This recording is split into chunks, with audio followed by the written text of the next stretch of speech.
Juste un mot par rapport à la question du langage. Moi, j'ai bien aimé l'intervention de Geoffroy dans Le Monde, parce qu'elle est fondamentale, la question des termes qu'on utilise. Par exemple, le terme valeur, ça me donne envie de vomir aujourd'hui.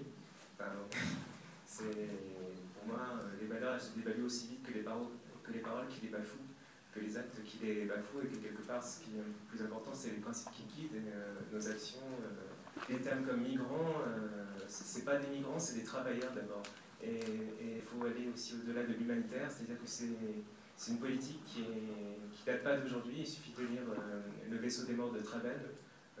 On retrouve un peu les mêmes absurdités. Il suffit de lire Hannah Arendt.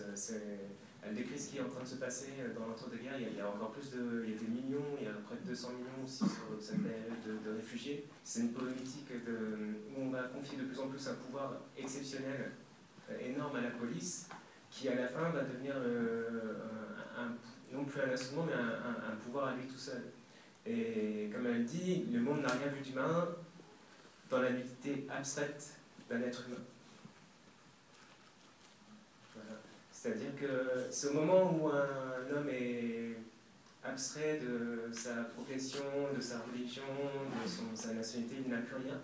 C'est à ce moment-là que devraient s'appliquer les droits de l'homme, et c'est à ce moment-là en fait où il perd le droit d'avoir des droits, où il perd la condition humaine. Et il ne faut pas oublier aussi que une des raisons de la mise en place des régimes totalitaires, c'est justement la montée de cet appareil policier. C'était aussi un gouvernement socialiste, celui de Léon Blum, où il y a eu plein de collaborations déjà entre la police française, la GPU et la Gestapo. Face à la schizophrénie qui est institutionnalisée à travers ces frontières, ce racisme d'État qui est globalisé aujourd'hui et qui alimente tout un business, un complexe de la rétention, de la contention, de l'enfermement. Par exemple, ce sont les mêmes, comme le dit le sociologue Marc Bernardo dans Capture, où il prend justement le modèle de la chasse à l'homme qu'il y a dans... Il n'y a pas d'esclavage sans chasse à l'homme. L'esclavage, c'est un système de chasse à l'homme. C'est les mêmes, par exemple, des gens comme Bouygues, qui produisent des séries, des films où les héros sont des flics. Tout cet appareil de capture, c'est l'équivalent du molos à l'époque de l'esclavage, l'équivalent de la maréchaussée. Ce sont les mêmes qui produisent donc ces images, ces représentations racistes négatives des migrants. Ce sont les mêmes qui fabriquent les prisons, qui fabriquent les centres de rétention, etc., etc. Mais là, actuellement, il y a quelque chose de grave à Mayotte. Parce que moi, je parle plutôt de ce que je connais. Donc, je suis désolé, je ne suis pas ici, je ne suis pas à Calais, je suis pas... Mais souvent, les gens, si ça se passe pas en métropole, ils s'en préoccupent pas. Ils oublient que la leçon de gens comme Césaire ou même de Foucault, qui parlent des effets en retour des pratiques coloniales ou des pratiques que l'on fait ailleurs, ça va revenir. Donc, c'est ce qui s'expérimente actuellement à Mayotte.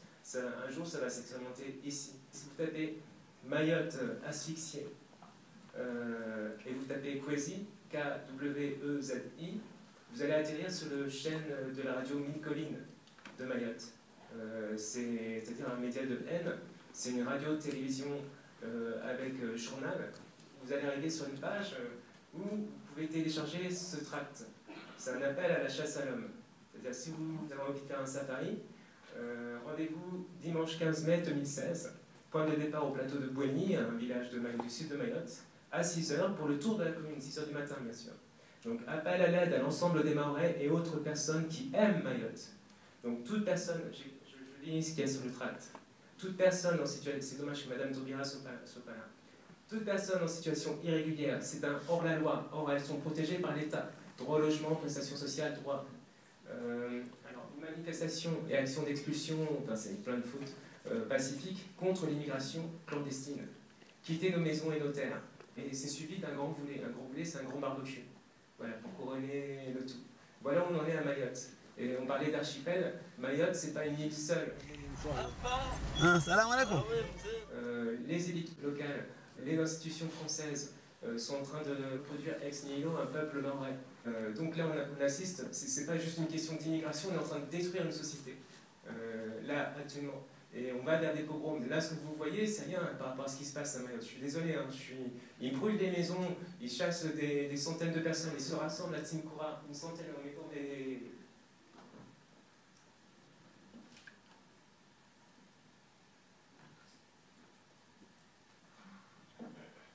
En mettant des t-shirts rouges, À défaut de pouvoir mettre des étoiles jaunes sur ceux qui leur ressemblent tant, ils mettent des t-shirts rouges, ils se rassemblent et ils vont à la chasse à l'Anjouanais. L'Anjouanais, c'est l'île qui est à côté, qui est à 60-70 km, voilà, séparée par un bras de mer. C'est ça ce qui se passe actuellement. Et ça se généralise. Au moment où je partais, on m'a annoncé un tas d'opérations de nettoyage à Mayotte. Et vous avez un média, soi-disant média, qui relaie, je ne sais pas comment on appelle ça, imaginez le village de Plougrescan en Bretagne, on appelle au nettoyage de tous les arabo-musulmans et on met ça sur BFM. Et on peut le télécharger. Donc voilà où on en est à Mayotte. Et c'est à Mayotte qu'il y a le plus de mineurs isolés, qui sont des enfants des rues, des enfants des bois, et qui sont des enfants du rejet. Donc la violence qu'il y a à Mayotte, elle est liée à ça. Et on dit c'est les immigrés qui laissent les enfants. Mais qui expulse? Qui produit ces enfants des rues et des bois?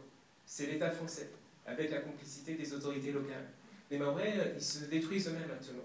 Ils sont comoriens. Mais Mahorais et comorien, c'est devenu des termes antithétiques. C'est-à-dire, vous dites à un Mahorais qu'il est comorien, vous l'insultez. Et aujourd'hui, on ne dit pas, quand on parle des Anjouanais, par exemple, il y a des termes comme poiré, qui veut dire le poisson qui est tellement qu'on jette. C'est-à-dire, c'est l'équivalent de Inyenzi au Rwanda. Alors qu'au départ, c'est une société archipélique qui s'est construite dans la circulation des poutres, des pirogues à balancier. C'est une société millénaire qui n'a pas attendu les Français ou les Arabes pour se construire. Et si on ne fait pas attention, si on ne prête pas attention à ce qui se passe là-bas, le premier endroit où on va supprimer le droit du sol, ce sera à Mayotte. Parce qu'on laisse pourrir la situation, puisqu'on laisse faire le sale travail à la population. Voilà où on en est donc à Mayotte.